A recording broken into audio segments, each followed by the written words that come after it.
সমাজ। আমরা এই সমাজে বাস করি আর বহুবার একটা গুরুত্বপূর্ণ কথা ভুলে যাই। এই সমাজ আমরা সকলে মিলে তৈরি করি। সমস্ত সময় কাটিয়ে দিই এইটা ভাবতে ভাবতে যে এই সমাজ কি ভাববে, আমার কি করা উচিত, আমার কি ভাবা উচিত, কি পড়া উচিত, কোনটা সঠিক কোনটা ভুল।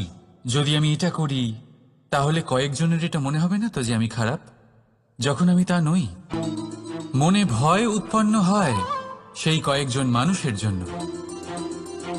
তার কারণ হলো আমরা আমাদের মনের কথা শুনতে পাই না, না শুনতে পারি, না বলতে পারি, আর না করতে পারি। সেই কয়েকজন মানুষের ভয় আমরা খারাপের বিরোধিতা করা ছেড়ে দিই। কিন্তু কখনো নিজেকে জিজ্ঞেস করুন,